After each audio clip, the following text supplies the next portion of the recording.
নমস্কার, Indian news TV YouTube channel থেকে শুনছেন আজকের বিশেষ সংবাদ। আগামী দুদিনে কি হবে হাওড়া শিয়ালদা লাইনে ট্রেন চলাচল নিয়ে আজকে বড় ঘোষণা রেলের। জলমগ্ন কলকাতা রইল আবহাওয়ার লেটেস্ট আপডেট। নিহতদের নিকটজনের হাতে অবিলম্বে আর্থিক সহায়তা পৌঁছবে। আমি বিশ্বাস রাখি সকলের সহযোগিতায় এই ঝড়ও আমরা কাটিয়ে উঠব। স্কুলে আরও বাড়ল ছুটি, কবে খুলবে? বিস্তারিত খবরে যাওয়ার আগে আমাদের চ্যানেলটিকে সাবস্ক্রাইব করুন আর পাশে থাকা বেল আইকনটিকে প্রেস করতে ভুলবেন না। পরবর্তী বিশেষ খবরগুলি পেতে সাথে থাকুন। আসছি বিস্তারিত খবরে। আগামী দুদিন কি হবে হাওড়া শিয়ালদা লাইনে ট্রেন চলাচল নিয়ে আজকে বড় ঘোষণা রেলের। রেমালের ধাক্কা সামনে শিয়ালদাহ দক্ষিণ শাখায় চালু হলো ট্রেন চলাচল। যেসব ট্রেন বাতিল করা হয়েছিল সেগুলিও আর বাতিল থাকছে না। হাওড়া ও শিয়ালদা শাখার সব ট্রেনই অন্যান্য দিনের মতোই স্বাভাবিক থাকবে আজকের দিনেও, জানিয়ে দিল পূর্ব রেল কর্তৃপক্ষ। শিয়ালদা ও হাওড়া থেকে একে একে সব লোকাল ট্রেন এবার ছাড়তে শুরু করলো। স্বস্তিতে আমজনতা। রেমাল নিয়ে আগাম সতর্কতা জারি করেছিল রেল ও বিমান কর্তৃপক্ষ। পরিস্থিতি কোন দিকে যায় সেদিকে নজর রেখেই পরবর্তী পদক্ষেপ করার কথা ঘোষণা করেছিল রেল। রবিবার রাত 11টার পর থেকে পরিস্থিতি খারাপ হতে শুরু করে। রাতের দিকে ট্রেন বাতিল করা হয়েছিল। জলমগ্ন কলকাতা রইল আবহাওয়ার লেটেস্ট আপডেট। ল্যান্ডফলের পরে ইতিমধ্যে অনেকটা শক্তি খুঁজেছে রেমাল। বর্তমানে ঘূর্ণিঝড় হয়ে তা উত্তর এবং উত্তর পূর্ব দিকে এগোচ্ছে, যে কারণে আগামী কয়েকদিন উত্তরবঙ্গে ব্যাপক বৃষ্টির সম্ভাবনা রয়েছে। দোসর হতে চলেছে ঝোড়ো হাওয়া। তবে রেমালের জেরে সোমবার দক্ষিণবঙ্গ জুড়ে বৃষ্টিপাতের সম্ভাবনা রয়েছে।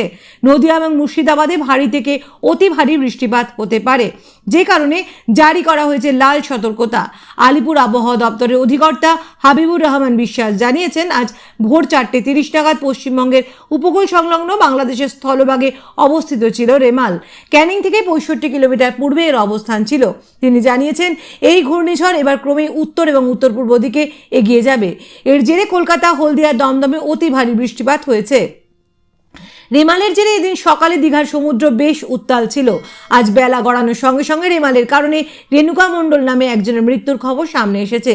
প্রশাসন সূত্রে খবর, ঝড়ের কারণে গাছ পড়ে তার মৃত্যু হয়েছে। কলকাতাতেও একজন এর জেরে প্রাণ হারিয়েছেন। এন্টালির বিবির বাগান এলাকার কার্নিশের চাঙড় ভেঙে একজন প্রাণ হারান। নিহতদের নিকটজনের হাতে অবিলম্বে আর্থিক সহায়তা পৌঁছবে। আমি বিশ্বাস রাখি সকলের সহযোগিতায় এই ঝড়ও আমরা কাটিয়ে উঠব। এই দুর্যোগে আপনারা চিন্তিত, আমরাও চিন্তিত, কিন্তু ভয় পাবেন না, চিন্তা করবেন না। নির্বাচনী বন্দোবস্তের ব্যস্ততা সত্ত্বেও সর্বস্তরে আমাদের প্রশাসন দুর্যোগ মোকাবিলায় প্রস্তুত ছিল। ঘূর্ণিঝড় রেমালের প্রভাব এখনও রয়ে গিয়েছে। কলকাতা ও গ্রাম বাংলায় সকাল থেকে টানা বৃষ্টি ও ঝড়ের দাপটে জনজীবন বিপর্যস্ত হয়ে পড়েছে। আবহাওয়া দপ্তর বলেছে, আজ সোমবার সারাদিনই একরকম নাগাড়ে বৃষ্টি চলবে। রেমালের প্রভাবে বেসামাল হয়ে পড়েছে গোটা জনজীবন। এই দুর্যোগে ইতিমধ্যে একাধিক মৃত্যুর খবর এসেছে। শহর কলকাতা সহ নানা জায়গা থেকে এখনো পর্যন্ত অন্তত 6 জনের মৃত্যুর খবর মিলেছে। পরিস্থিতি নিয়ে উদ্বিগ্ন মুখ্যমন্ত্রী মমতা বন্দ্যোপাধ্যায় পরিস্থিতি মোকাবিলায় নবান্ন সহ জেলায় কন্ট্রোল রুম খুলেছেন। বিপদের পরিস্থিতিতে সবাইকে ঘরে থাকার, নিরাপদে থাকার বার্তা দিয়েছেন মুখ্যমন্ত্রী। তিনি এক্স হ্যান্ডেলে আশ্বস্ত করেছেন যে প্রশাসন সবসময় পাশে আছে, আর্থিক সহায়তাও মিলবে। এদিকে বিপদ বাড়াচ্ছে জমা জলের ওপর ঝরে ছিঁড়ে পড়া বৈদ্যুতিক তার। এই কারণে বাংলায় মৃত্যু হলো একজনের। দক্ষিণ 24 পরগনার মহেশতলায় বিদ্যুৎপৃষ্ট হয়ে মৃত্যু হয়েছে এক মহিলার। মৃতার নাম তাপসী দাস, 53। প্রবল দুর্যোগের মধ্যে হুকিং করা তার থেকে বিদ্যুৎপৃষ্ট হয়ে মৃত্যু হয়েছে উত্তর 24 পরগনার পানিহাটিতে। মৃতের নাম গোপাল বর্মন, 47।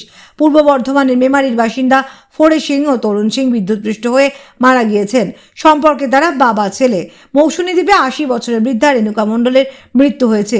আর কলকাতায় এন্টালিতে বাড়ির কার্নিশ ভেঙে পড়ে এক প্রৌঢ় মোহাম্মদ সাজিবের মৃত্যু হয়েছে তার। স্কুলে আরও ছুটি বাড়ল, কবে খুলবে?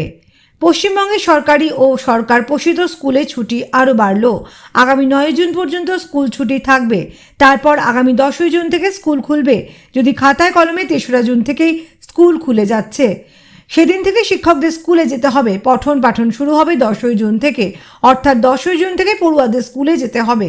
সোজা কথায় বলতে গেলে পড়ুয়াদের জন্য সরকার এবং সরকার পোষিত স্কুল খুলবে 10 জুন থেকে, আর 3রা জুন থেকে স্কুলে যেতে হবে শিক্ষকদের। যদিও শিক্ষা দফতরে সেই সিদ্ধান্ত নিয়ে প্রশ্ন উঠতে শুরু করেছে। 4 জুন লোকসভা নির্বাচনের ফল ঘোষণা করার পর সপ্তাহখানেক পর থেকে কেন স্কুলে পঠন পাঠন শুরু করা হবে তা নিয়ে প্রশ্ন তুলেছেন শিক্ষক মহলের একাংশ।